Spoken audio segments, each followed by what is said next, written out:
From awesome interviews to rad reviews, it's Hello Friends, an unofficial Yo Gabba Gabba podcast.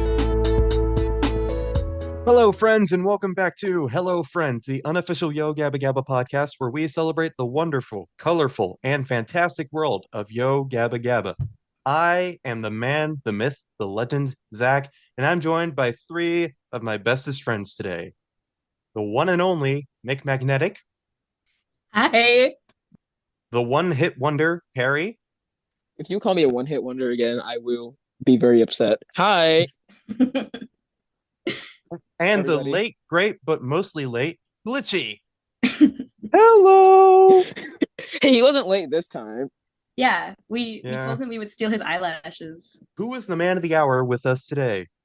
Today's guest is an artist, designer, and illustrator responsible for Goon Hauler, Go-Go 13, and he's also the professor in the Aquabats. He's responsible for most of Gabba's artwork. It's Parker Jacobs. Hey, Parker. Hey, how's it going? Hooray! It's me. Now we can see right how it works. It's Parka. Yeah. So it works. Thank you so much for My- joining us today. My favorite Go-Go 13 member, and the only one I actually know of. Hey, Whoa. well, the only one you're talking to right now, I guess. So True. All right. Let's start with our questions then. Yep. Such Harry, a you're great band, first. by the way. Oh yeah, Yeah. me. Okay. Parker Jacobs. I would like to know, what is your favorite cereal? oh, man, that's a really deep question. Yeah. Like He's a asking real thinker. He's made it his signature. Which of my children are my favorite? I have cereals that like I wish existed, like again, that have gone out of production that I think about sometimes. Like there was ice cream cone cereal. That was a really good cereal. Yeah. Or Oh, that would taste so good.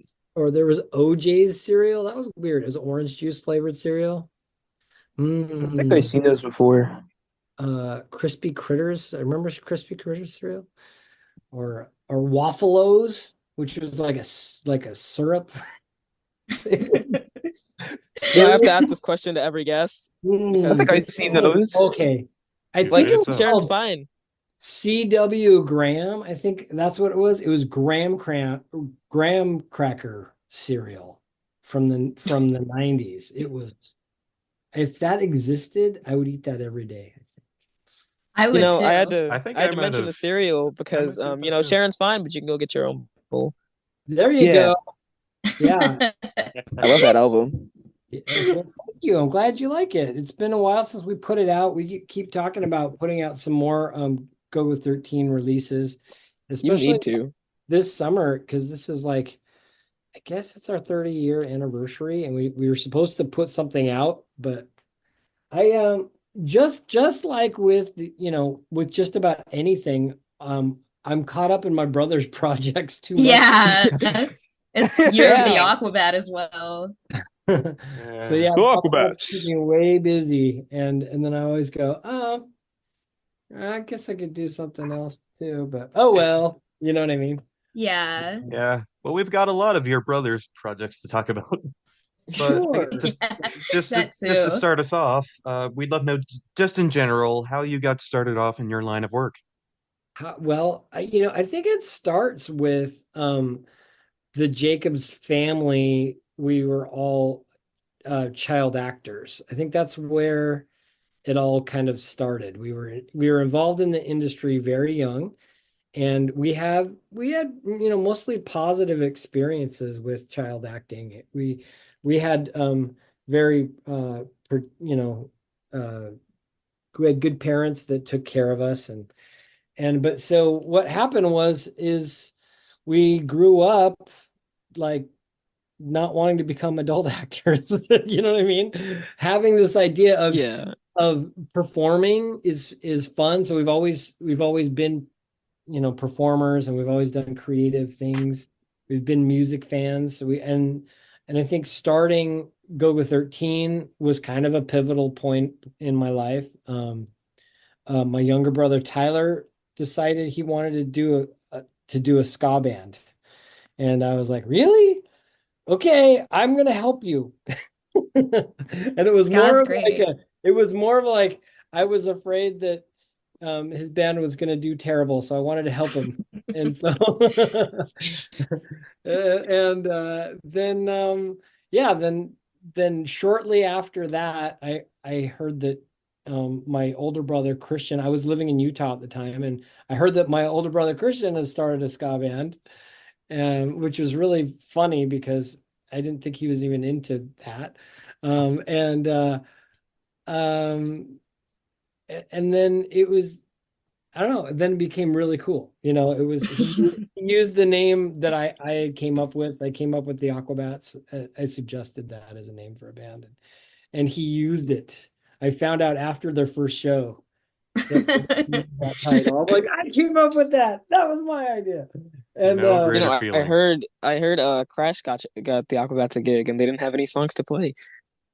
Yeah, well, I mean they had songs, they made up stuff, but they used a lot of what we were doing for Go-Go 13 as a basis. I think that's maybe where I kind of got the professor title from, maybe because um um I was I was into the ska scene. I knew all the ska bands. I was the big fan. I felt like I was kind of the expert in that realm.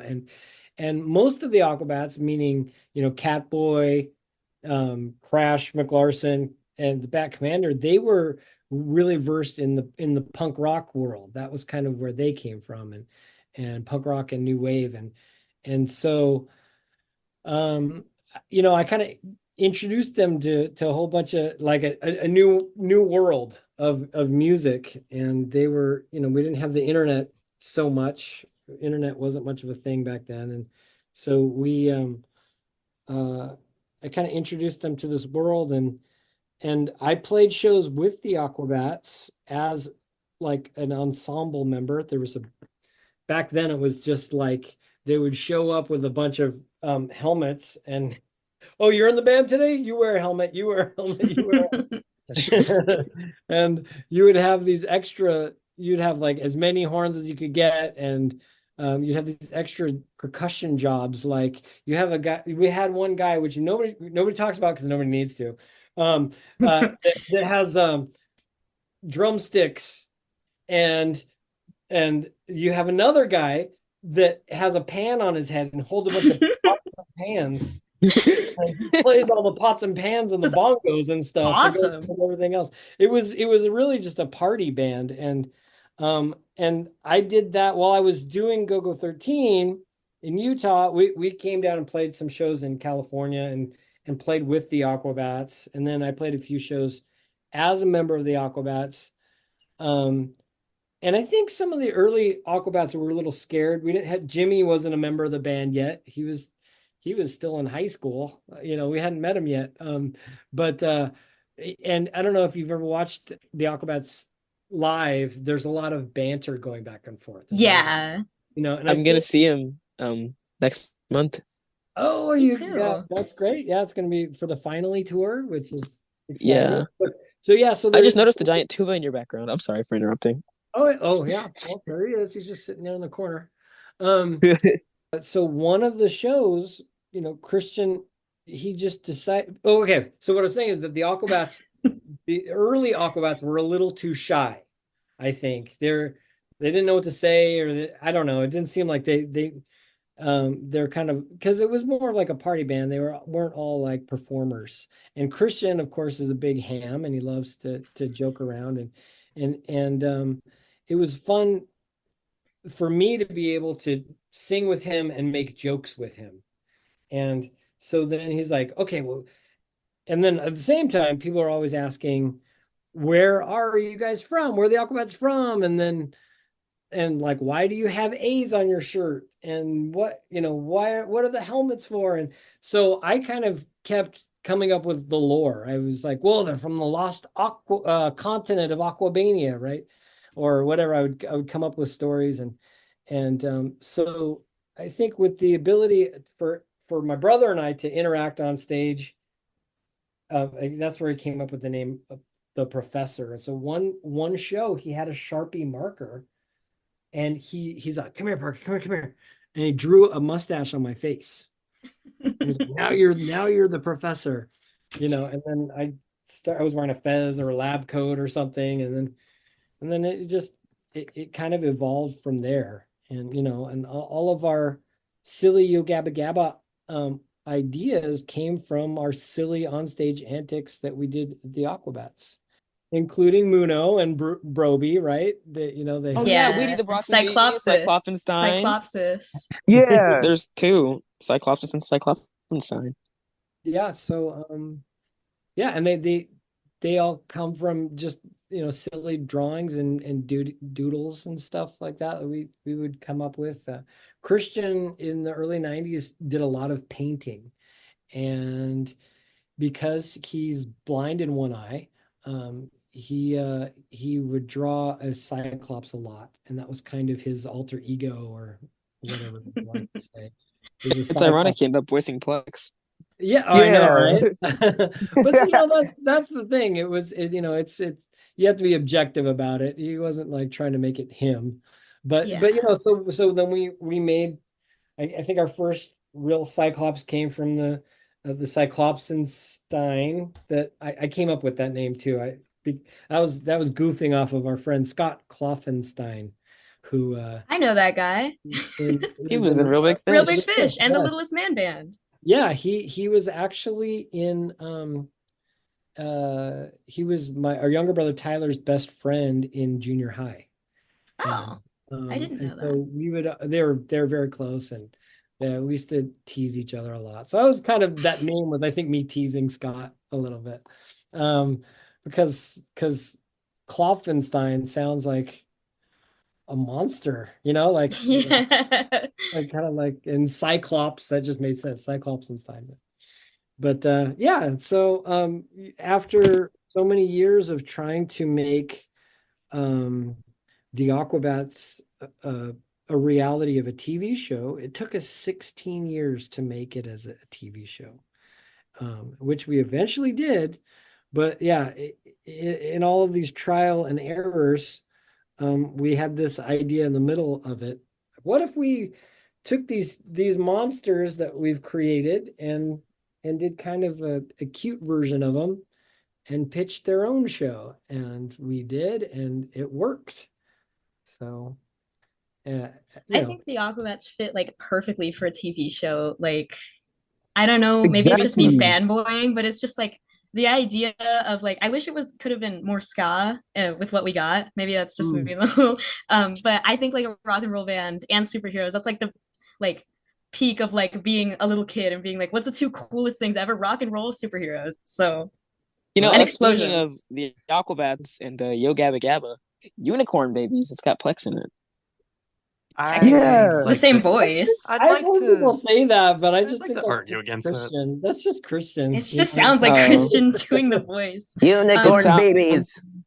So yeah, I guess it does have Plex in it. One more thing about that Aquabats TV show. We had seen, all the pilots are accessible except for one. Until recently, there was the in Aquabats in Color pilot and the Tortilla Troubles one. Recently, we dug something up that was pretty crazy, the Buena Vista pilot, and it was a time. It was pretty crazy. Yeah. So, what was your response on that? We a lot of us watched it live on a live stream while it was being like our first time seeing it, and I was mind blown. Like, I know it's oh boy, Craig, you glitched a little bit. Hold on. Great. 90s I thought that was just and it's my perfect. Wi-Fi. Right. I thought that was just my Wi-Fi, but no, you glitched while you were whoops. saying that. We didn't hear anything you just said. Oh Poor man. guy. Okay, I think it's peak 90s Aquabats silliness, and my friend Bonehead Spasmatron dug it up in a tape. Yeah. It was odd. It was definitely weird, but I think it was, I'm really glad that we found it, honestly. I went crazy looking for it about a year ago. So yeah, well, it's there. It's funny. Yeah, it's just, I guess it's one of those efforts. We tried to make it work out really good, And it would have been, I think it would have been a great show at that version as well. But we had a lot of things to work out, Yeah. Travis had just left the band. I was gonna say there was no drummer. We had no drummer, I don't think. And did we? Yeah, he was not involved in that. And we just, it's funny looking back, we had too many Aquabats. We couldn't really tell everybody's story. We have like 9 Aquabats and a professor, you know what I mean? And so and we never, some bands that have a big group of people like that, they'll go, okay, if we want to hit it big, we're going to fire our horn section, and then it'll just be the core members of the band, and then we'll hire them to tour with us live, which I think would be a smart business decision, but that's not how we do that, right? That's not how we work. So what happened was eventually, the other Aquabats were like, oh, I don't want to be on TV, or I've got a tour, I've got to work, so I can't be with my family. So eventually the Aquabats whittled down to, the 5 main core members, and so with time that makes for a good TV show. Like 5 members makes for a good TV show, but we never wanted to fire anybody.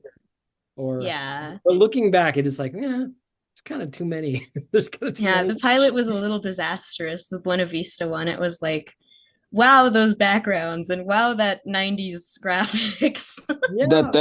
I'm gonna save us all. Man. I remember that part was when I remember practicing that scene in the hotel the night before. And we thought it was so funny if we go da da da da. It was not in the script. We just thought it was funny, and then when it filmed, it didn't come out as funny, Same thing with me. The way I was acting, I have really bad eyesight as well as Christian. I'm not blind in one eye, but I have so the professor on stage, he'll wear glasses that usually don't have lenses in them, or they're like just reader glasses like this, because my real glasses are really thick, and the ones that I had enlarged my eyes really big. And when we had rehearsed, I would like look around and I look funny, and it would make everybody laugh because my eyes were so huge. But then for the cameras, we still had to use the normal frames that had nothing in them. So I'm looking around like thinking I'm being funny with big eyes, but I didn't have big eyes. They weren't that big. I don't know. It's just funny. There's things that you do when you rehearse, and then there's things that you do when you film, and not all that came together. Although we had a small budget, but we also spent a lot of money to make it look as cheesy as it did, which didn't really work out. But I had to draw most of those scenes. I drew most of those backdrops, and it was interesting and a learning experience, right? And then we just got better at making TV shows from that point on. Yeah.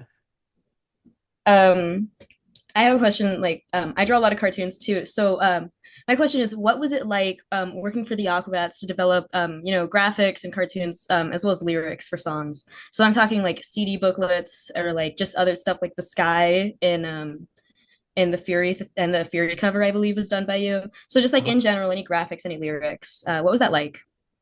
Oh, it was a lot of fun. The whole thing is kind of an art project, and in all, like the way we look, the way we, the things that we're singing about, and the way the layout is on CDs and album covers. And sometimes we have a concept that we're running with, and sometimes we don't, and sometimes we play around with different ideas and see what works, and sometimes we go for the cheap way out. It gets me angry. And so, or whatever, and then sometimes we put our all in. It's been fun the whole way. I mean, one time, like when we did the like for the Fury album cover, which you referenced with the sky and the clouds, and the Aquabats were on green astroturf, right? So it looked like they were outside in a cartoon. That it was really funny. That was an idea that was Christian had that concept, and that we shot that concept that way. Right, we took the photos on a green astroturf, so it was like they were on grass. And I remember not sure if we were gonna really stick with that idea. Speaking of the Fury cover, I'll let you finish. I'll just finish. I'll let you finish. Yeah. It's just another anecdote like that I came to the record label with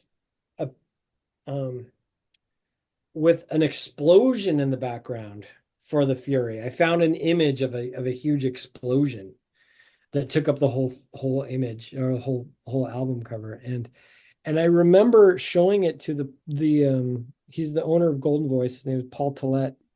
So yeah, I remember showing them the album cover, and remember seeing how sad he was. He was really sad. He didn't like it. Sad. He wasn't mad at it. He didn't think it was bad. Like, he was just sad, like, oh, this is it.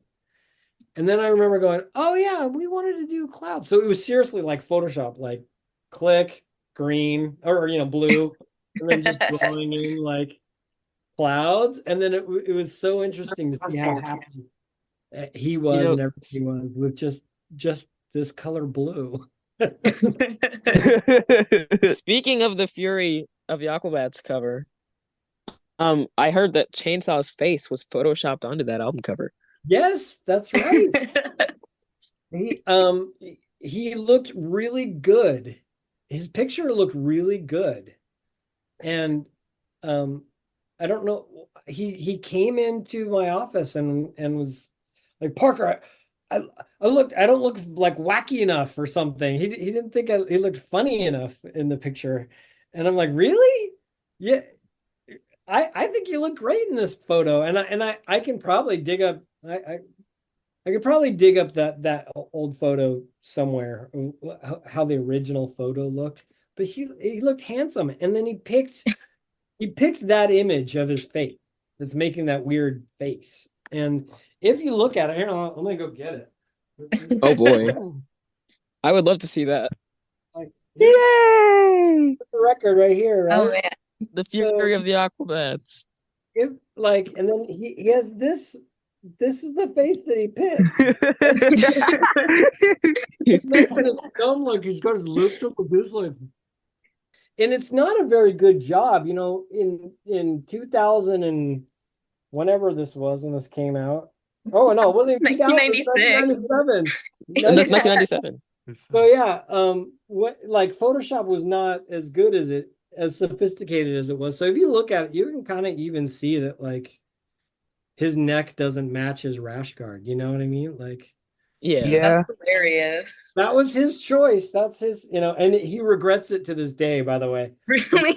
Talk to me about it during when we were working on Finally. He was like, yeah. He's got to make a serious face for Finally now. Yeah. He kind of looks like kind of look like Concrete on the Finally album cover. Yeah, isn't that weird? Yeah. They're so porous. We used tintype photography, which is the way they made photos in the 1800s, the earliest of photography, and it's not expensive and it's not easy to do, or it's not inexpensive. It's not cheap. It costs a lot of money to do that, and it makes you look all gross and old and wrinkly and leathery. Yeah. And Ricky's face looked really like he was almost had like makeup on. He looked like oh yeah. I was gonna say they're too serious. Jimmy's face looks like skinnier than it usually does. It confused me for a second. I was like, why does he look like that? I didn't know who Gorney was either when I first saw the album cover. So I was like, who is that? No, I didn't know who Gorney was. So I first saw the album cover. I was like, who is that? Yeah, I'm the biggest Gorney fan.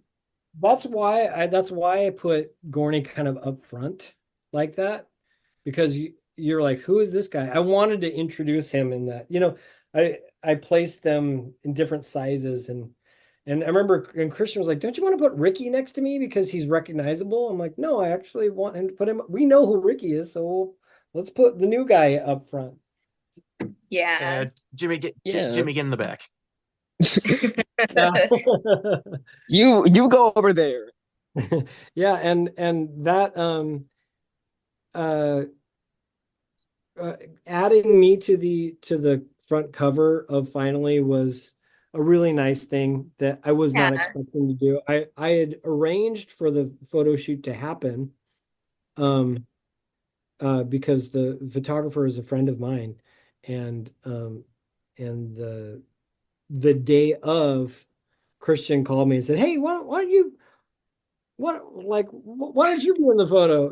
Why don't you take the photo too? I'm like, really? Oh, okay, sure. And there's a lot of Professor fans out there. Yeah, everyone loves the Professor. Thank you. Everyone loves the Professor.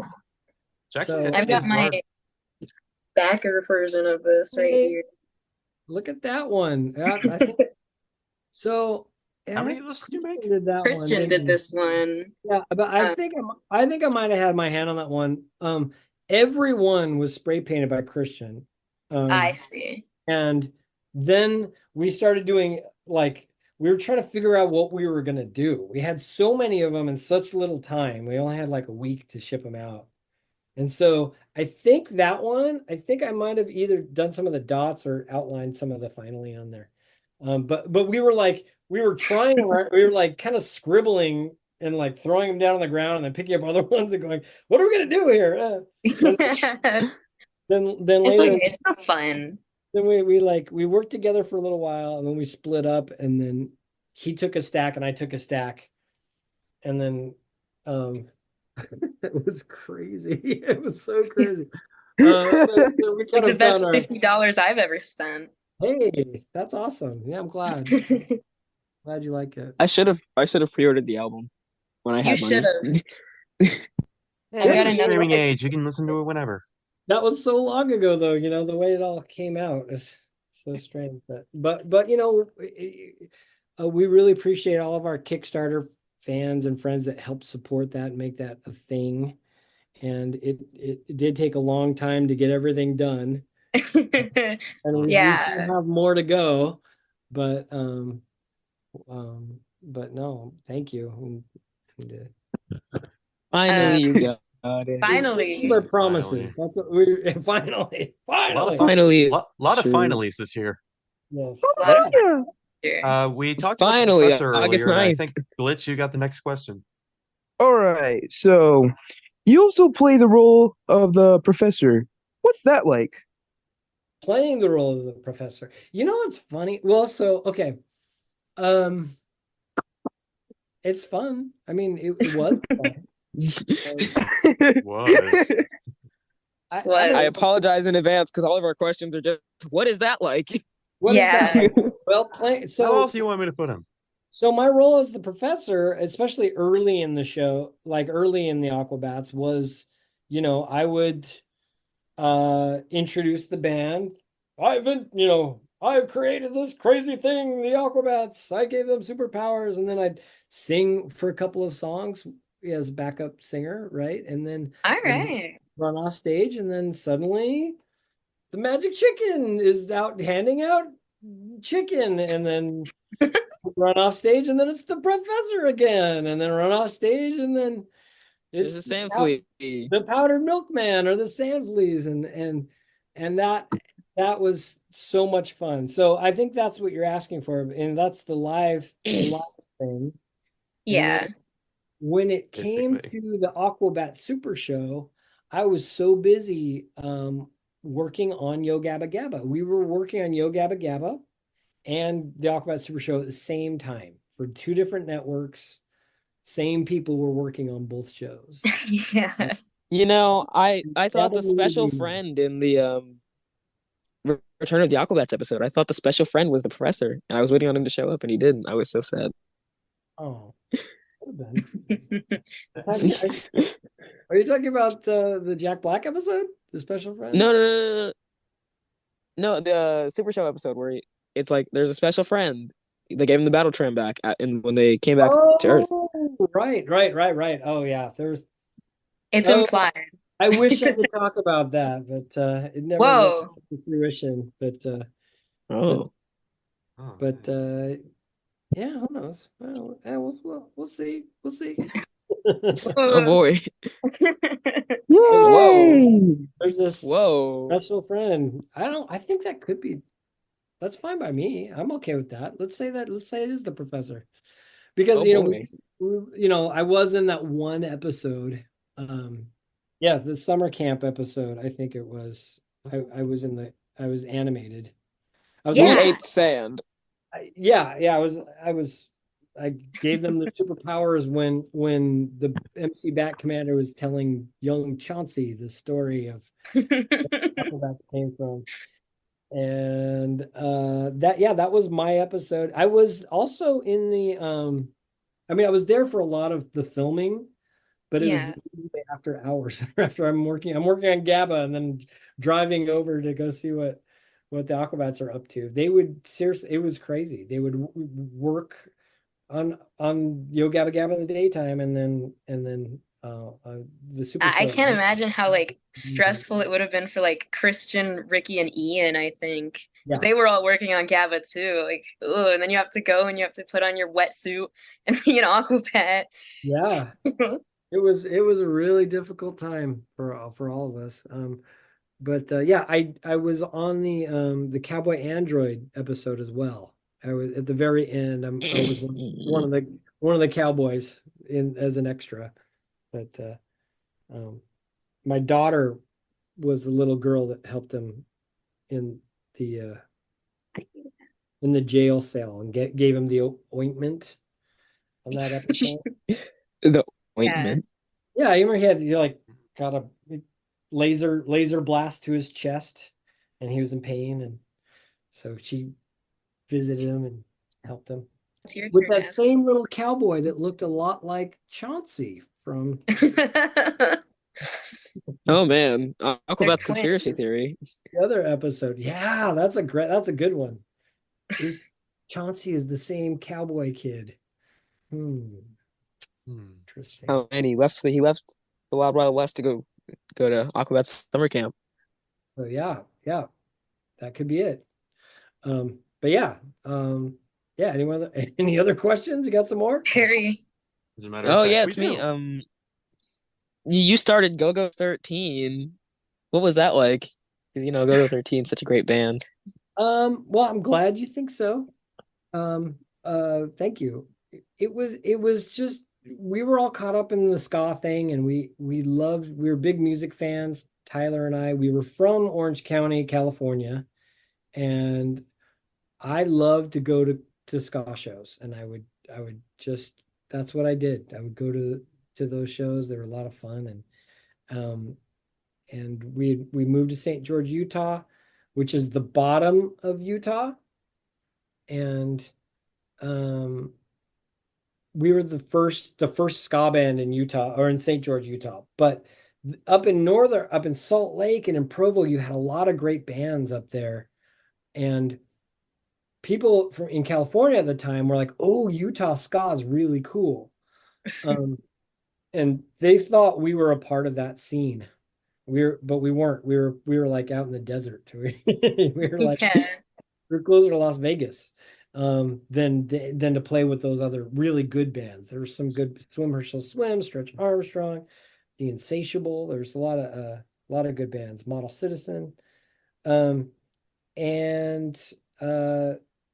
so we didn't think, we were just like a garage band. We didn't think anything would happen of it. Like when I wrote Idiot Box, I didn't think that anybody was going to hear it outside of St. George, Utah, right?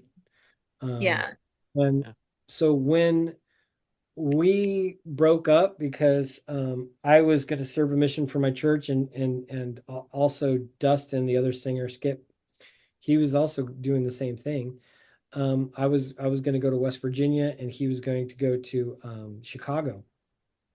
We had a bunch of tour dates already set up We had a festival that we were going to be playing in California, and we had recorded a demo tape, and that was a blast. And so what happened was when we broke up, a lot of our members went to the Aquabats, and the Aquabats used those shows that we already had set up and said, "Oh, we're the reformed Go-Go 13," and they even used our demo tape, and so a couple of our songs they would play live.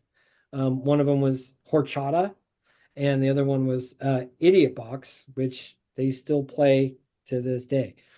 Yeah. And then when I got back, it was incredible. The Aquabats were huge, and they were touring the U.S. with bands I worshipped, and it wasn't ever really about me. It was about that experience. I don't even need to perform. It's just fun being a part of it. You know what I mean? And so I found a happy place, and so since then, for a while with Go-Go 13, we in the early 2000s, we got back together, or I rebuilt that band. Yeah. And because of the awesome cadets and diehard fans, of the Aquabats, we could play shows for first few years. All of our shows were sold out shows. Sold out. And we never had an album out. They just knew Idiot Box from the Aquabats. It was the coolest thing. And we were never really that good. I don't think we were ever really that good. I appreciate that you like us, but it's like a bowling night. It was like, yeah, we want to play music. We'll go have fun. And yes, we were able to tour on our own. We did Warp Tour for about 10 years ago, and we toured up and down the coast, and we didn't have a record out yet. I guess it was over 10 years, right? But we didn't have a record out. But we had a great fan base, and that was the Aquabats fan base. And so I'm totally fine with that. And then we put out the I Like It album, and are still hoping to maybe put out another single, maybe. Yes. I really want to hear Toy Guns and Pixie Sticks one day. Yeah, I actually you want to see it? I can't play Toy Guns and Pixie Sticks. Oh boy. It's right Toy Guns and Pixie Sticks. Holy cow. And for those of you who can't see it, it's on a reel. You see that? We'll put it in the episode. We'll put it or digital. So that's so cool. I took it to, it's really hard to find places that you use this type of reel to reel. Yeah. And I took it to a place that was about an hour away, and I drove, about an hour drive, and they're like, "Oh, sorry, we only do 1-inch tape or 1/4-inch tape or something, and this is 1-inch." So I was gonna try to put it out, and I was gonna try to put it out in 2020 on vinyl, and just do a limited run of that. But then I still haven't found a place that can do it. I heard there's a place in Pasadena that can convert it, because I don't even have the audio files of the album anymore. I had them. I don't anymore. Well, I do need you to know that there are a lot of people who would want to hear that. It's not a very few amount. There's a little community of Aquabats fans who are like trying to see who would win one of the Go-Go 13 7-inches on eBay on a bid, and people were reaching at each other. So, you don't have. There's not few fans. There's a lot of us. But it's the funny, cereal. When we did the cereal 7-inch, that was also interesting because about half of them got stolen. Over half of them got stolen. Jeez. I don't know how many we only made. It was a short run. Let me go get that one. I can see. Oh boy, dude, we are. This was the. We're loving this. The Go-Go 13 7 inch. Oh Oh yeah, my god. the limited edition of 300, over 100, maybe even 200 got stolen. Ugh. So Oh. that one on eBay was the only one I've ever seen on eBay ever. You know? I like it on eBay like once, Oh yeah. and I was gonna get it, and then somebody got it. Yeah, and that'd be fun to reissue it. It's been a while now. Maybe put that on vinyl, you know. But I don't know. I We'll see. definitely buy that. If you know, if we felt like there was an actual real market, like if there would be real buyers, then I think it would be worth doing. Um, but I don't know. We'll see. I think it was a fun album. It was a fun thing to do. We learned a lot on that one, and it'd be fun to put out more music. Yeah, like I I need to really hear gotta more Go-Go I 13. really need to catch up on Go Go because I mean I think the only song I can remember off the top of my head is pick it up, pick it up, pick it up, pick it up. Yeah. You gotta hear the Yeah, whole album. same, You gotta hear the same. whole album, man. Dude, you That's so gotta good. hear it.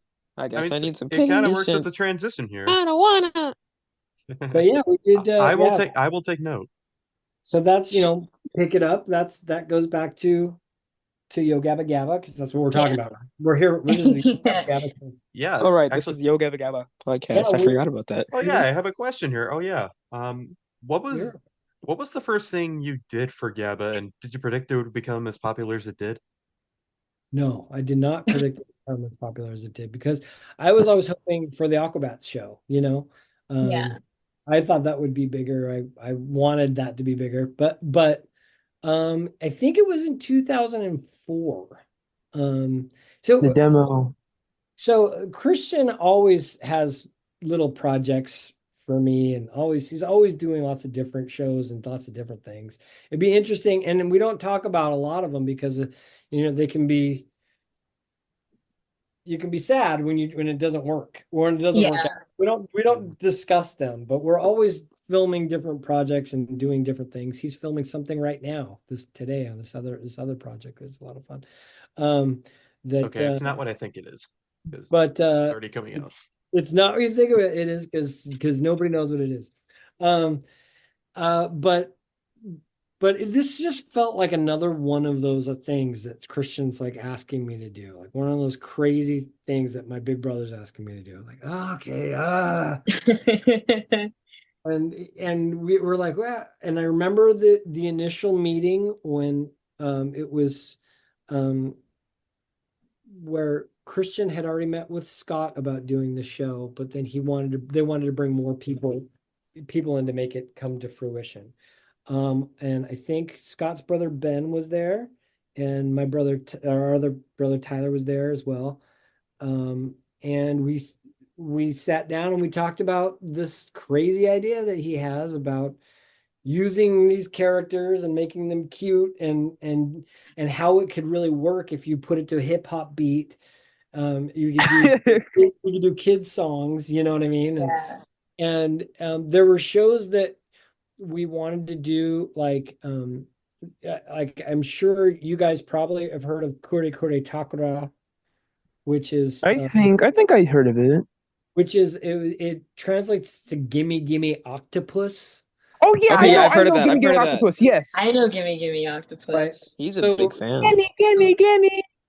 So Christian lived in Japan for a while, and he wanted to like bring that kind of flavor to the United States. And and for a while, I think he even had the rights to that show to make in. Actually? I think he got some sort of a clearance or something. But he wanted to do something similar to that, which is this walk around costume idea. And we had shows that we loved as kids, like the Sid and Marty Krofft shows, like Lidsville and Puffus, HR Puffin stuff, and Sigmund and the Sea Monsters. And so, he threw this idea at me, and I was like, yeah, oh yeah, we can totally do that. And I just remember coming up with all the different names in that meeting, all the different characters and how that would come to be. I remember him going, yeah, we're either going to call it Gabba Gabba, Yo Gabba Gabba, or Gabba Gabba Yo. We're not sure. I can't imagine a world where it's called Yo Gabba Gabba. No, not Yo Gabba Gabba Gabba Yo. I can't Gabba talk Gabba today. Yo. I'm sorry. Gabba Gabba Land Yo. I was leaning more. I was like, oh, so it's like Yo MTV Rap, and then it's like Gabba Gabba, like the Ramones, Hey Gabba Gabba, and he's like, yeah. And I think I was leaning towards Yo Gabba Gabba, but I know sometimes how we work things. Sometimes I'll present the wrong idea so that they'll go, oh no, we'll just go with the other idea. You know what I mean? I remember after mocking up the characters, the initial characters that you've probably seen on the internet. You guys are big fans, so you would know. Yeah. Right? Like Those earlier concepts. I first mocked them up to say Gabba Gabba Yo, and then saw later when Scott and Christian kept pitching the show, they switched it around and they settled on Yo Gabba Gabba. Yeah. Speaking of pitching the show, do you have that pitch book? Yeah. Okay, well, I have a pitch book. There was a few of them. I have. Let me see. Oh, he's gonna get it. He's gonna. Yeah, we Oh, want to heck see yeah! that. Oh, we've always wanted to see Oh, that. this is exciting. Let me just This let is you know in exciting. advance, Glitchy and Perry are the biggest stands of the Lurker, which is a very early character. No, Whoa. That's the pilot book. This was the pilot book. So it's kind of like, I don't have the pitch book. There's one that they did with like foam materials and stuff. And I really just designed the characters, and then Scott, I think, put it together and pasted it together. Yeah. So this is the closest thing I have to a pitch book. And this was, we had silk screen this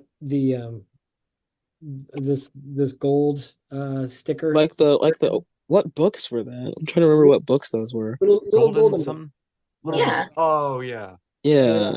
I don't remember what they were called. Yeah, where you have your name in there. And we actually I think my daughter did this. We had kids actually write the names in there. Oh, your name? Yeah, so yeah, this is mine. So I had my daughter. but it was mostly for, people that we were trying to get excited about the show. Dancing. This was when Dancing indeed. I worked for Paul Frank Industries at this time, and I love Paul Frank. So we built this at Paul Frank. And this kid is Scott's son Max, he's got to be 20 something now. No, actually, in the second pilot episode, there's a child named Ham. Here you go. Guest stars. Julius. I love Paul Frank as a person too. The Mosleys are awesome. Oh wow, yeah. Paul and I are still friends. We still talk to each other. And here's this is the from the Goon Holler short, the please and thank you thing, and yeah. So yeah, that's no, don't take it away. And then the Aquabats on the back. Oh, look at that. This was the back page. These are all like show ideas, which I think is the funny. Wild Sea. Like this was the Wild Sea would become like Thunderbeards, right? The Wild Sea, yeah, is basically what. Oh yeah, the league. Yeah. Oh. And here's an idea Christian came up with: the Pony Rangers, right? That would have been cool. Little Pony made a comeback. No, I'd like to see that. And that's kind of like unicorn babies, I guess. Whoa. Unicorn babies forever. Yeah. The Aquabats in there. Giant robot. See, Christian always wanted to have. That's always been a big influence on him. Yeah. This was a show that I wanted to do. It was called The New Valiants, which was basically this character from Go-Go 13, the same guy. This guy. Oh, look at him. Oh, wow. It was like he has a band. It's kind of a band. I love that. That is so cool. I wanted to do it as like a live, like puppet show kind of thing. Ooh. Like in the music industry, kind of maybe like a late 1970s rude boy kind of. I would have died for that. I actually would have died for that. So yeah, so that's I don't know. That's what I've got. That's the oldest that I've got that I still have. I still have a lot of old sketches lying around, but I don't know where they are. Fair enough. So this leads into my next question. Your biggest contribution is being the head animation director behind most of the animation on Gabba. You eventually became the art director. So what's the biggest difference between the two? And also, share some experiences. Well, okay, so in normal television, like if I were to work on a Disney show, it's a union situation where your job is the guy that does backgrounds, right? Yeah. You're a background painter. That's the only job you can do. Nobody can ask you to do anything else. You're not going to write episodes. You're not going to do voices. You're not going to even do more animation. You're not going to animate characters. On Gabba, it was way different because we made the show ourselves. We never had a union telling us what to do. Or giving us a structure. And we didn't know what we were doing. We were making it all ourselves. So when it came to Yo Gabba Gabba, I was actually working at Paul Frank's still when we did season 1. That was the title they gave me, was animation art director, because somebody needed to draw the faces on the trees and everything. Yeah. But, Yeah. I ended up finding myself doing those Gabbamations, don't bite your friends, right? Drawing Muno Yeah. biting and then biting somebody. Yeah. Right? Yeah, Broby. Right. So I did that, but I also designed the characters, right? I was all, and when they needed a new puppet, I would design that puppet. When they needed help with wardrobe, I would do concept sketches for the wardrobe. And then when it came to new sets that needed to be built, I would come up with the concepts for those. And sometimes Tyler would help me. And we did have people that have those jobs and those roles, but it kind of came from me. So I ended up doing set design, prop design, costume design, character design, animation. And so my title became a real problem. Yeah. Because being the animation art director, right? Here's okay.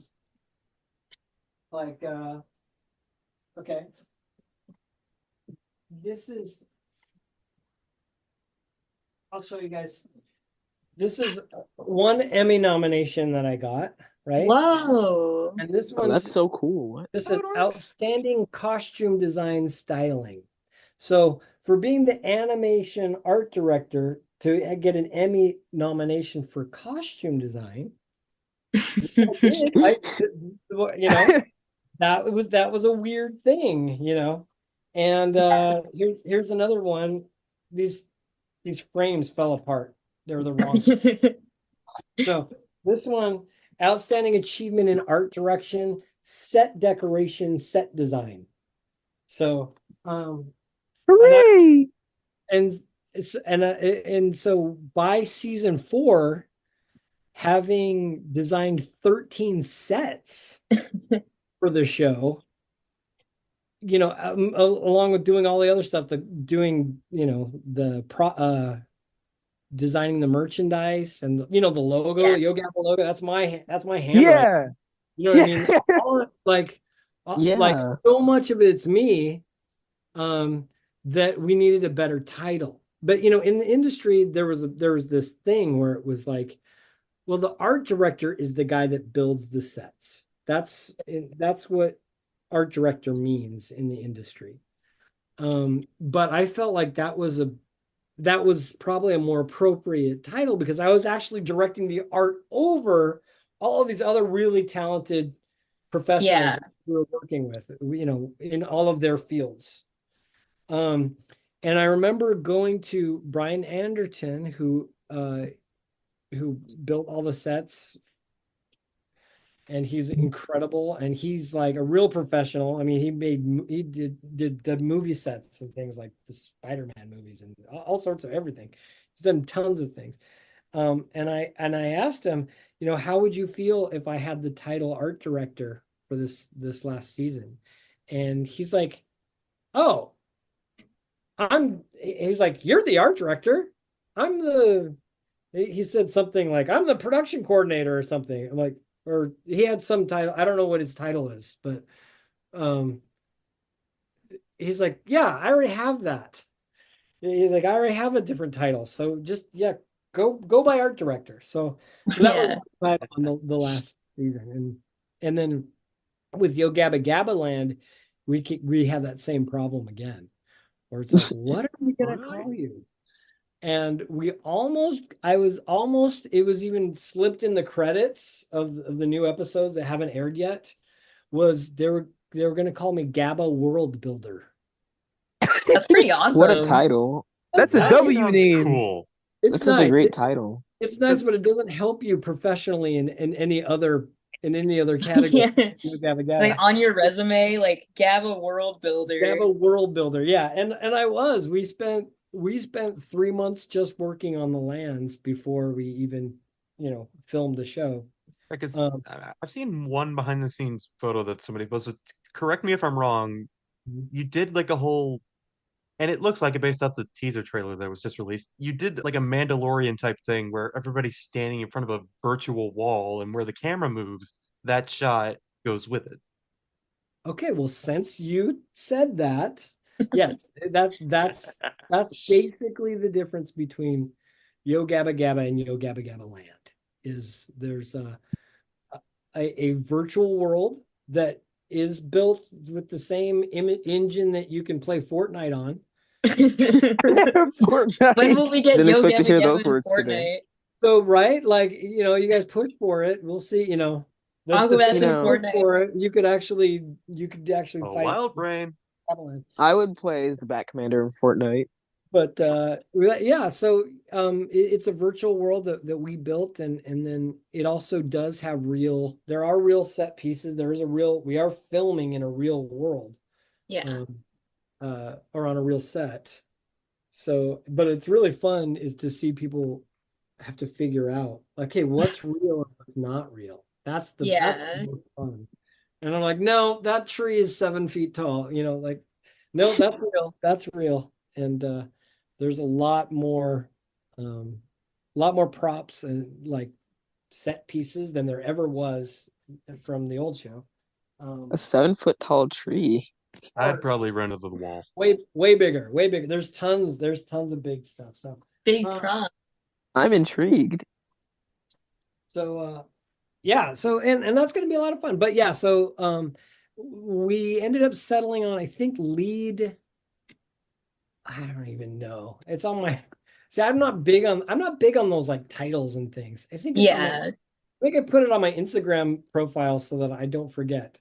No, I changed it. I think it's lead designer or something like that. Some title like that. Whatever. I'm more excited about doing the stuff than I am. Right. Yeah. Like, don't even give me credit. I'll do it for free. How I am. That doesn't work very well, but I'm already on it. But yeah, it's close. Close to free sometimes. Sometimes there's a lot of free work that you're doing. You made it. I mean, you made an appearance as yourself in the birthday Yo Gabba Gabba episode, where you did make the Broby cake. Did you do anything else? Did he do anything else? Well, of course he did. For that episode. The art director.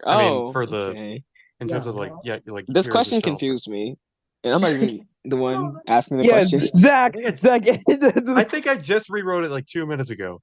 Yeah, you did. Well, you didn't rewrite it in a very good way. I'll run with it. It's fine. Give the guy a break. Thank you. Thank you. I did do. Yeah, we were gonna get a special cake maker that was famous for making cakes to play that role, and he wasn't available at the last minute. Ooh. They're like, well, Parker, since you designed the Broby cake, which I did, why don't you be the guy who makes special cakes? And I was like, yes, I will gladly do that. Was it a real cake? I think, well, it was really delicious. No, because it was a suit that someone had to go into. Right, and it may have been Chauncey from the summer camp. It may have been Chauncey. So not only is he a cowboy. He's also a cadet, and he's Broby Cake. Could be. Yeah, because if you use your own kid to do a show, you're not going to get sued. Yeah, so right, yeah. That's one of my favorite lines from Yo Gabba Gabba was hey, Broby, want a piece of me? Yes, yes. I love that line of Broby Cake. Hey, Broby Cake, want a piece of me? Yeah. Now you want a piece of me? So yeah, so I was just honored to not only just do a cool trick, and sometimes I do tell people that, my cool trick is I do special cakes. They think I am a big cake decorator guy, and I have gotten a lot better at making cakes. That's good. I haven't done a Broby sized cake yet, but I'm pretty good. You should. And I will, yeah, the day isn't over yet. Make one even. Oh boy. Custom Broby cake. What's really hard is locking down stuff I have done, because the way the show was back then, especially back then, it's a little bit more different now, but it was like, oh, you want to do a voice? Here, do a voice of a tree, or here, do a voice of this character, and we were like, oh, okay. Oh, you want here, be a puppeteer. I've been some of the characters, the walk around characters. I remember you were Mr. for Jiggles and Ride. I was Mr. for Jiggles, the mole character. Yeah. Can we hear a little bit of the mole? And I don't know. I was just doing a British accent, right? Yeah. Oh, I thought the mole was Australian. I don't see it as a really bad British accent, right?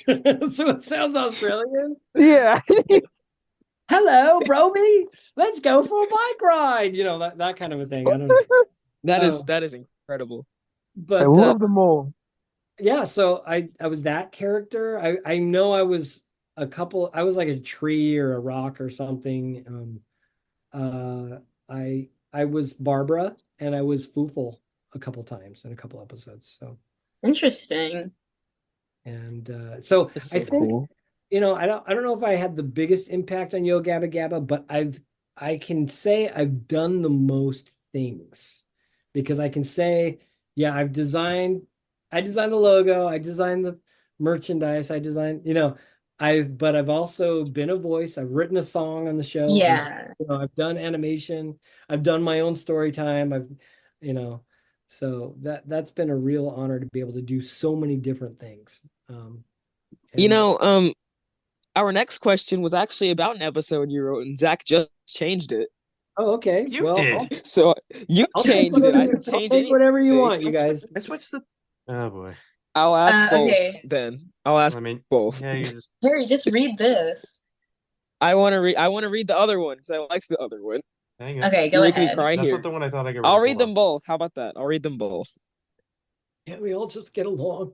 I try to. Sorry, we try. We're sorry. We'll save this for after you leave the call. Totally unprofessional.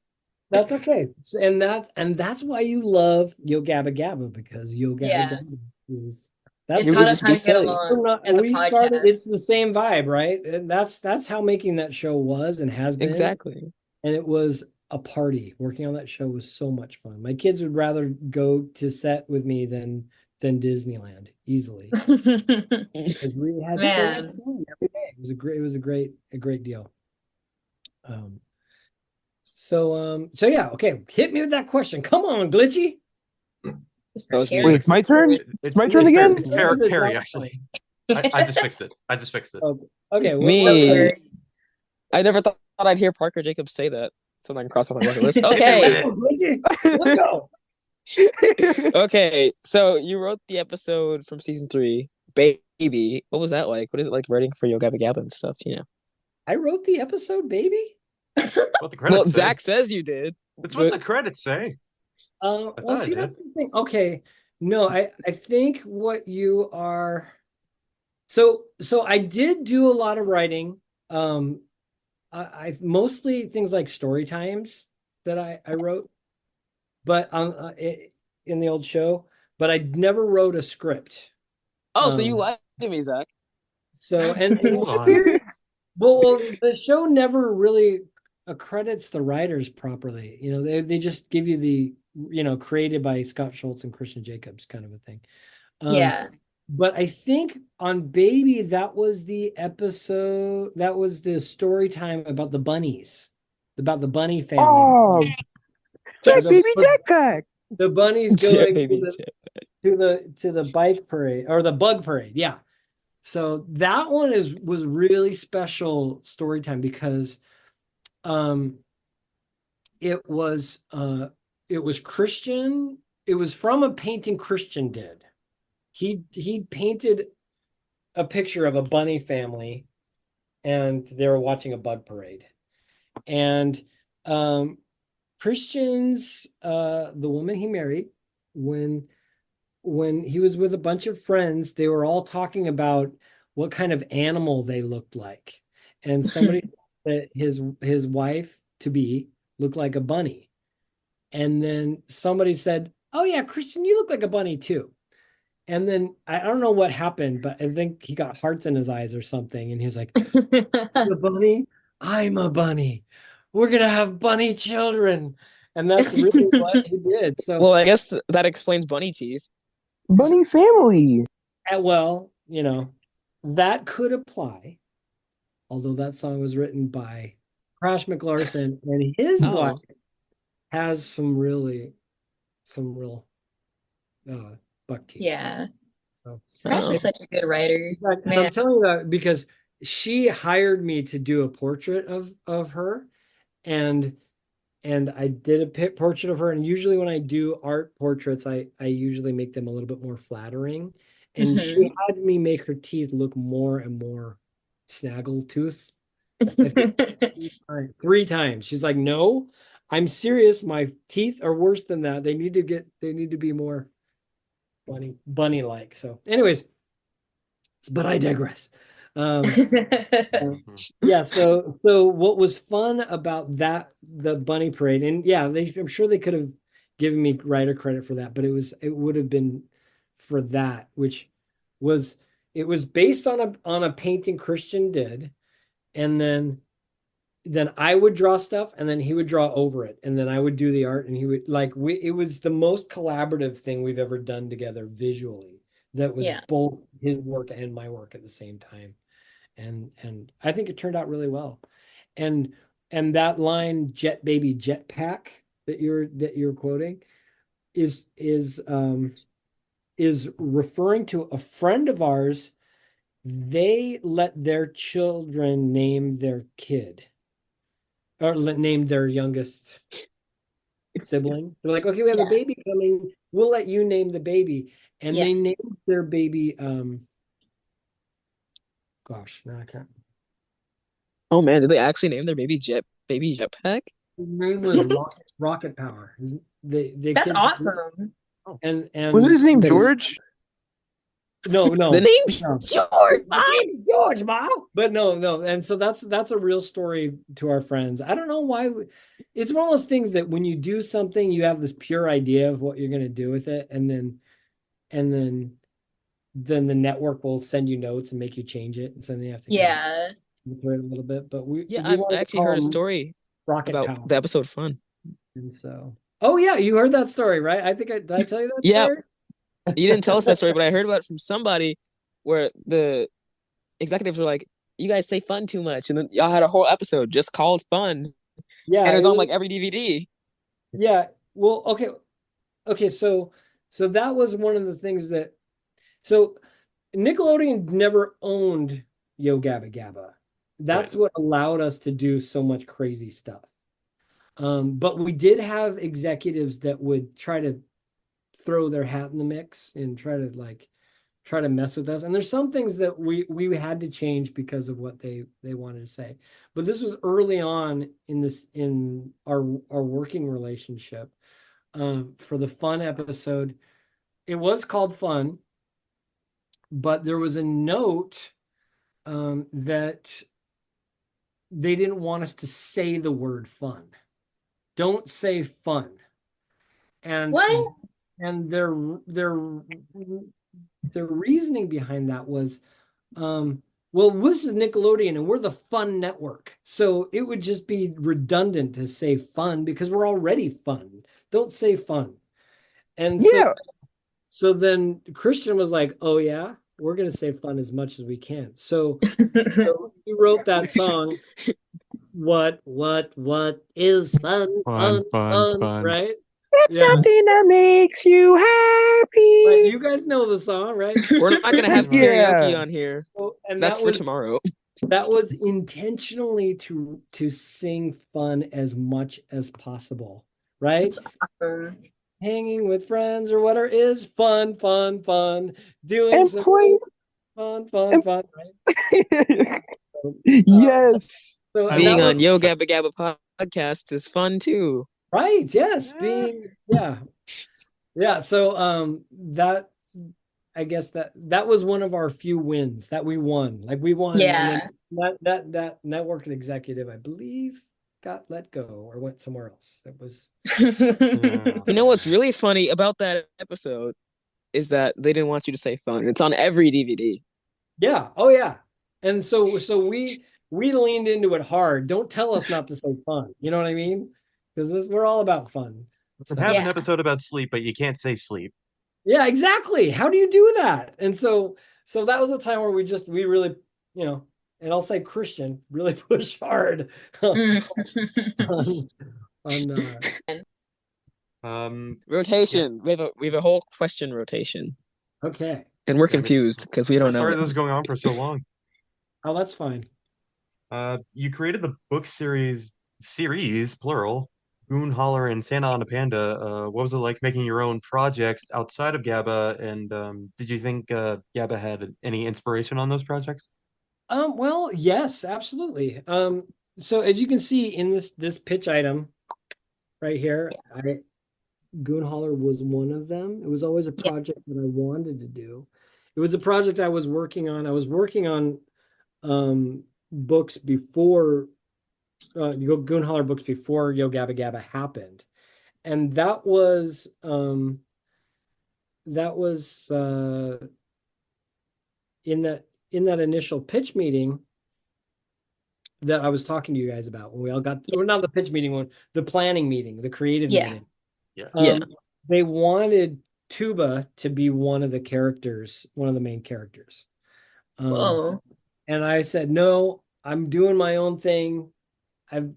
This is going to be my own children's book starring my kids, but actually, that became, the please, thank you sketch, right? The please, thank you, right? This one, right? Okay. I was remembering the pitch book. I need you to help us with something. I need you to solve an argument to me and Gucci here head. Is it in the pitch book? Is it Dr. G or Dr. C? I think it was G. See, what did I tell you? Oh man, you was right. You was right. It doesn't really matter. It was just a concept. It was like an idea. At that time I really thought Christian, because we went from the Aquabats. Yeah. We're like, okay, well, we're gonna make the Aquabats. This is gonna be a variation of the Aquabats. So in my mind, the host was gonna be Christian because we were trying to make a show, right? So that was my first concept sketch was him and Plex. The idea was him and Plex were from they were space travelers and they came to Yo Gabba Gabba Land. And and so that's so cool. That kind of shows the relationship with Lance, right? And Plex. Yeah. How they he kind of like works for Plex, right? Or Plex kind of works for Lance, right? There's always yeah. Plex, go do this, go fix this, and he's like, okay, boss, right? So anyways, but I'm totally off topic. So this was interesting about Goon Holler though, was so we did that short, that please thank you short. That's technically that story time, a jingle. It wasn't a story time, it was a jingle, right? The fishing. Thank you. Magic, that thing. Magic. Right. Okay. That I kept the rights to that. I kept the rights to those first three. It was the goon fishing. It was the Please Thank You. It was the goon fishing short with Papa Goon, right? And Yeah. then the other one, which was Toot Your Horn. Why am I afraid to toot my bear, own the blue horn? bear. Yes, I that love kid sounds a lot like Chauncey from. He's a bear. He's Broby Cake. He's Who is this kid? Who is this kid? Anyway, he's so everywhere. I'm in SAG. so anyhow, so I kept the rights to those so that I could use that intellectual property to make my own show and to make my own that was the idea. But we've never been able to get Goon Holler off the ground as a show. But Christian and the Gabba team would be as involved as they are with Gabba. Yeah. It's just it hasn't happened yet. And I love Santa on a Panda. There you go. Santa Yeah. on a panda. I guess, and the one last thing I would say about that is, Wild Brain, they allowed that to happen only on the caveat that they could have their own IP that belongs to IP, meaning intellectual property that belongs to them. And theirs is the Moochie and Pootie shorts. Do you remember Moochie and Pootie? Like, I do. I loved Moochie and Pootie. So that belongs to Kid Robot or Wild Brain, and yeah. So they have Robot? They have the right to do that. Kid Robot had Wild Brain had bought Kid Robot around that time. I don't know if they still do, but so I don't know. It was kind of tangled up. I don't know if it was Kid Robot that owned that or if just Wild Brain owned it in like separately. But that first season had Moochie and Pootie and the Goon Holler shorts that belonged to me. And they still wanted to do like a tuba character, and I kind of downplayed it, but that was in the original pitch, Furman, right? Oh yeah. Yeah. I know what you're talking about. I gave tuba horns like the Cyclops horns. I gave him like one fang, and he's purple-ish. Yeah, purplish, And he's he still lives on in Gabba. There's some parts where he comes out and goes, "Hey, how you doing?" And in the car episode, he pops out when they're like driving the car. Yeah, that's right. And we're gonna see more of him in the new show. Yeah, can't wait, bro. Let's can't go. Wait. When I was little, I thought Moochie and Pootie was the funniest thing ever, but just because of their names. And keep in mind, I was a little kid, so. Is it my turn to ask my question? Yeah, come on, Craig. Let's go. Let's go. Okay, so my question is another somewhat Aquabats related question. What is your funniest story working both with the Aquabats or Yo Gabba Gabba? Oh man, my funniest story. We had so many adventures. That's like my funniest story of my life. You know what I mean? Yeah. With Yo Gabba Gabba, we had there's so many funny stories. I think Jack Black was funny working with him. No surprise. Just the idea that he called us up, or his wife called us up and asked if he could be on the show, and we're like, yes, we'll do whatever you want. And he was like, yeah, I want to do Part of My Tummy. I want to play guitar. I want to wear the Lance costume. And I want to have my wife do animation. And we're like, yes, you can do anything you want. We'll give you your own episode. And we did. And his wife and her sisters, they sang on that episode. And it's, the strange land with a strange town. I don't know if you remember that one. Man. But yeah, they did that. And he was hilarious. And one of the things that was funny was he wanted to wear the Lance costume. And we made him a Lance shirt because the show was supposed to be him and Lance looking down and going and waving, right? Because that's what happens in the show. But no, I want to wear the whole costume. Like I want to dance around on the set. Yes. That's what Josh told us. Josh Rowley told us that it was one of Lance's costumes. Yes, that's true. Yeah. Okay. So, well, if you know, I don't want to tell you a story you've already heard before, but Oh no, we haven't heard the whole thing, but we only heard that part. So to make it short, so that line where he said, "I can't believe it fits," was what he actually said the first time he wore it. So I knew it. tried on Lance's costume, and he's like, "I can't believe it fits," and it ripped all the way up the back. Like, like he just, it was so funny. Yeah. And so yeah, he did. He might have worn it. He might have worn the one, the prop, the one that was made for him when he was on the table. But yeah, in the crowd or on the table, and you see in the table, right? That was Lance's costume. Yeah. Did he get to keep it? He taped it up the back. No, he didn't keep it because Lance had to use it. We had to stitch it back up. Even if it was ripped. But and also what was funny was the that I remember that scene, you know, where he's driving with mini bike all the way off of all the way through all of Yagabaland, and then he flies. Yeah. Well, like I was right behind camera right there. There's a wall at the end of Fufa or Tootie Land. Like he just almost ran right into a wall. He did not fly away. That was movie. And I was really worried for him at that time. But no, he was great. It was really incredible. So that was one of my most funny Gabba experiences. I hope I'm not talking too much. No, we love it. Oh no, we love it. It's great. We love it a bunch. You know, favorite. Oh yeah. Speaking of Gabbaland endings, like you know how there's a wall for 2D Land.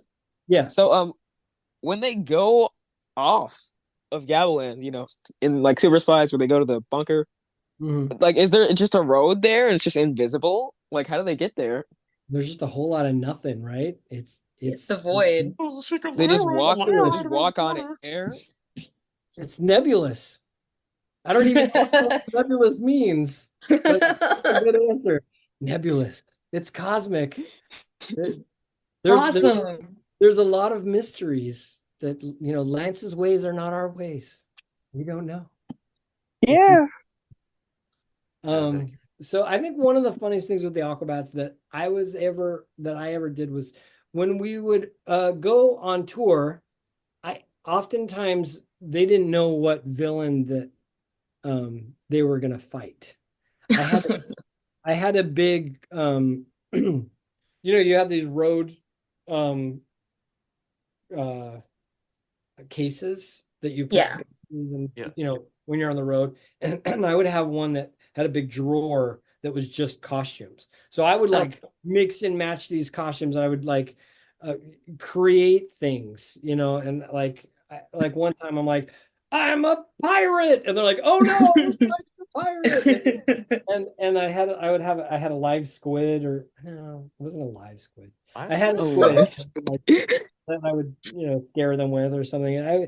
And I would create characters. Like there was a character named Zingor Z. I took a wrestling mask, and I had a cape, and I had one of Powder Milkman's gloves, and then I made out of duct tape a Z, and I'm like, I'm Zingor Z, the superior hero, and I have a punching arm, and I would love to like come up with surprises, and those weren't that funny. But what was funny was there was one time there was a lady there that was this crazy like snake dancing, snake charmer lady that had this outfit that was like, we'll say like Leia's slave outfit from, you know, I see. Like she had this really, and she had this like demon mask thing, and she had like fang teeth. And that was when people didn't have fang teeth. That was like this is kind of reminding me of that one thing on the Myths cover. So maybe but so, and she also had this like, so I had her come out. I was like, okay, why don't you just come out, right, and do your thing? And it was so funny because the Aquabats had no idea what they were gonna do. They were so scared of her.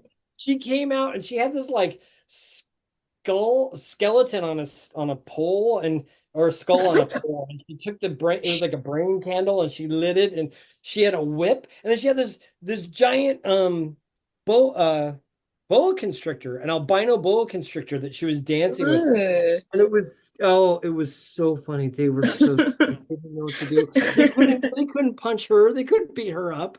So I was like, make crosses. Get her away. Eventually, I think they played a song for her to get her off stage. But it was stuff like that was so much fun. Another Aquabat story. I could go all day about Aquabat stories. Yeah. One was when we'd love to hear it.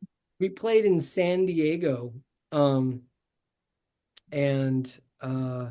it was at a place that was on a peninsula, right? So there's water all around, and there were boats that would pull up and watch the bands play at Warped Tour.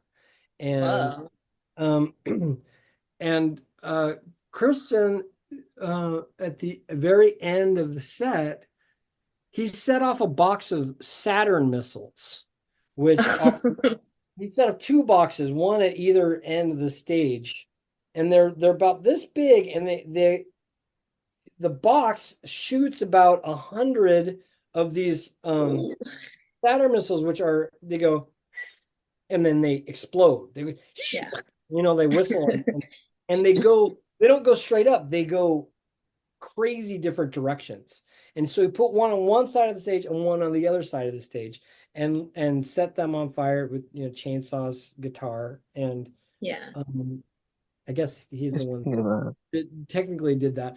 But they were zipping and snapping all over the place. Like I remember, like almost got a security guard in the face, and like and somebody in their mask. I remember somebody like getting hit with the Aquabat mask, and like and everybody didn't know what to do, like because it was mass panic. Like show's over, right? And I kind of incited a riot. I was like, run to the beach, like run to the water. And so we all ran down the rocks, the peninsula, and got in the water and swam. And there was a guy on the boat that let all of the Aquabats on the boat. It was the most refreshing thing, this hot show that we're playing. And he hands me a root beer, and all the Aquabats get on the boat, and we zip off, and you're gone, like wading in the water, going, what is going on right now? That was a lot of fun, and so, man, Chainsaw's got to be like the strangest person in that band next to Christian.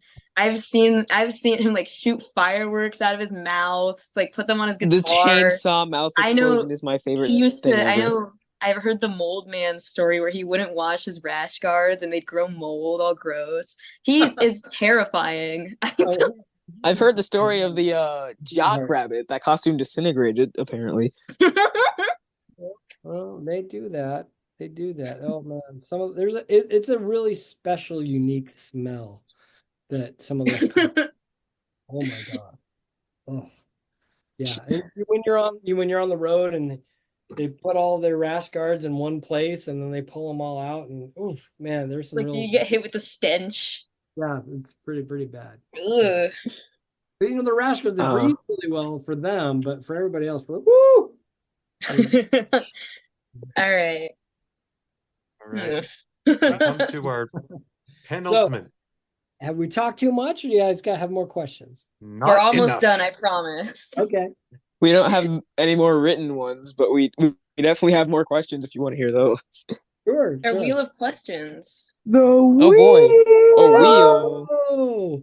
We got a wheel right here with all our names on it. We're going to spin this, and we weren't the only ones who had questions. A lot of people who support our podcast had questions for you too, so we're going to spin this, and whoever's name it lands on gets to pick the question. Okay. Oh, boy. Oh, goody.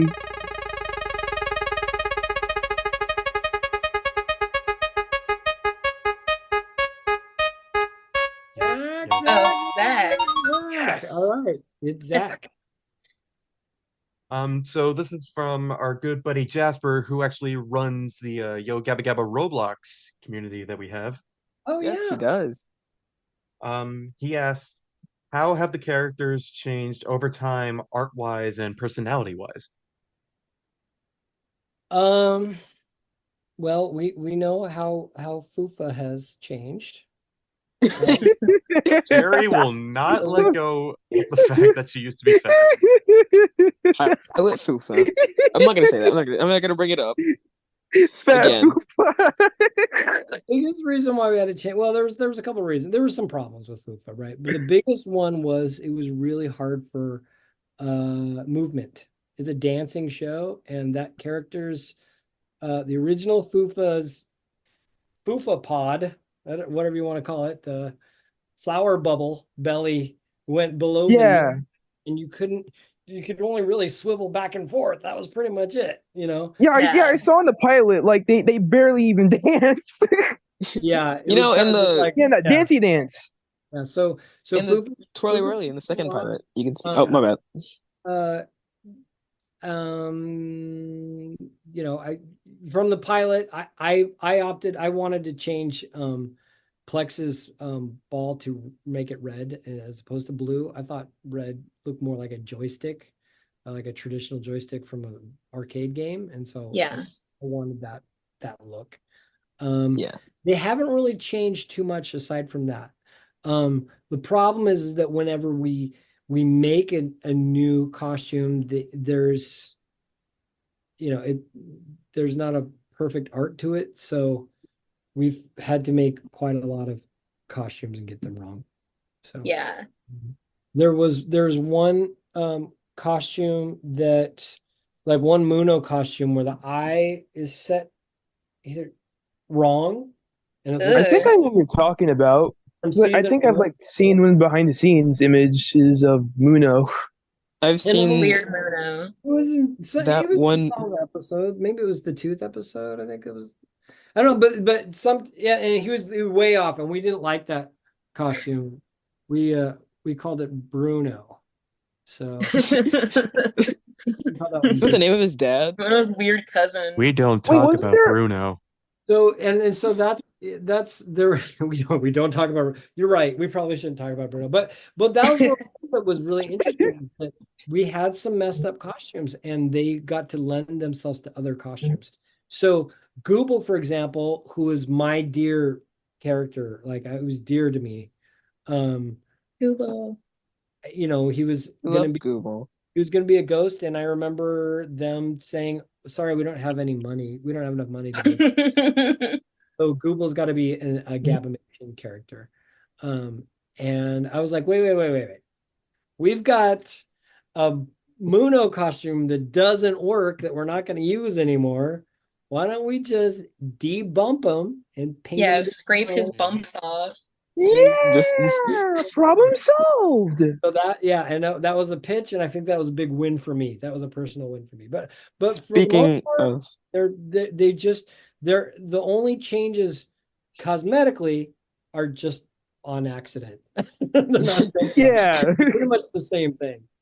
One of the 2D costumes was not usable anymore, and so we used her for a surf commercial for Vans, and she actually went surfing, and the person that played 2D almost died. actually, I've seen that video where like she falls into the ocean. And that was real. That was all real. I actually know which suit you're talking about, and I thought it was used for season 2, then that Vans commercial, then because it was all wet, the mouth was kind of messed up a little bit, and so they used it for season 3, and then they just never used it again. I thought that's how it went. I think it was scrapped after the water. Maybe no, I don't think. Yeah, I don't think it could have lasted after that seawater. The characters, they evolve a little bit more. Nickelodeon wanted the shows to be a little bit more involved. That's why we had episodes like the Spies episode and the Mermaid episode. They wanted to take them on more adventures. So we also, the original Broby had Mossy's like a Maori New Zealand accent, which I prefer, I do prefer that. How you mean this voice? As the show has gotten longer, it seems like Broby is termed more and more to a baby voice. Yeah. I'm a Broby hater. It's actually Why do you hate Broby? I'm not a Broby hater. I prefer the earlier version. I'm a Broby hater because Perry keeps telling me that my hair looks like Broby. Look He at called him, me bro. Broby hair. Your hate hair this does guy? look like Broby. Get mad at it. It's cute. You couldn't hate Broby. They couldn't You make could me never. hate Broby. Oh, no, Personally, Mudo is my Broby. favorite. Yeah, Broby's my baby. I can't. Yes, Broby forever. Yeah, I remember one time they were going to arrange the deal. I remember there was a proposal to arrange the deal that I got a certain cutback from any, like I got a piece of anything that had Broby in it because I created Broby. You know, Yeah. like if we bought something with Broby in it, I would only get money for the things that had strictly Broby. Broby was the main. I mean, I was involved in a lot of the development of all the characters, but Broby was like the character I brought to the table. You know what I mean? The main character. You know, Glitch, since you have a lot of Yo Gabba Gabba merch, you have a lot of Brobies. Why don't you show off your Broby collection? Yes. I don't have that big of a Broby collection. I do Broby. have. All right. Accurate, but, look got at a lot. He's got a lot And of I have stuff. this and Glitch has everything. You got a lot of great stuff, man. yeah, and you have the talking one that still works, and the minifigures. Just Aquabats. Where's the minifigures at? All right, here it is. All right. I've got Glitch, dude. He's got a whole box of Are those the Mega Blocks?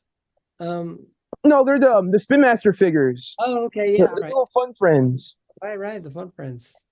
Yeah. I don't have the cars though.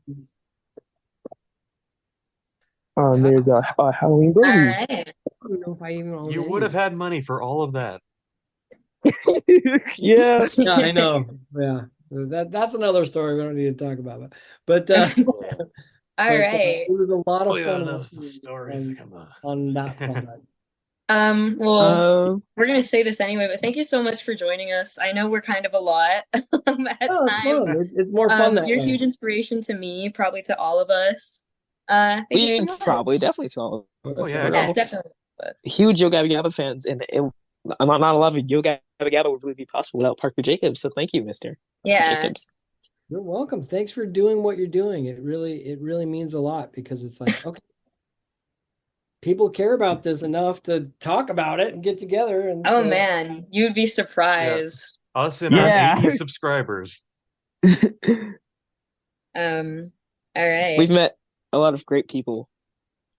Yeah, it's been such a great thing. It's been such a great thing working with so many different friends that we've brought together to make this show and all the friends that we've made. And that's why I think Hello Friends is a great name for this podcast, because that's really what it's all about, right? Thank you. I can't write my that. mind. Synonyms with Hey Homies. Yeah. I think Hello Friends is a better name than Hey Homies. Whoa. I just don't like that song. I love that song. I'll defend that song till I die. It's hilarious. Thank you, everybody, so much for listening. Thank you, Parker, for joining us today. And if we're ready, newest magic words in 3, 2, 1.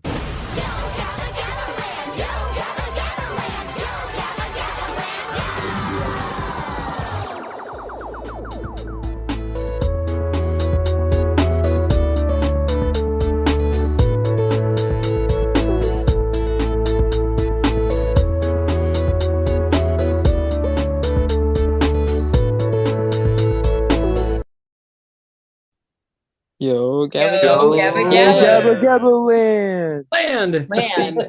See, land. You have to put land after And it. wait for it. So excied. Yeah, Yeah, I'm surprised we didn't talk about that, but okay, all right. I mean, We would have if Talks about everything You guys like that. Zach. rushing to finish. Zach. what? It's been like an hour and a half. So.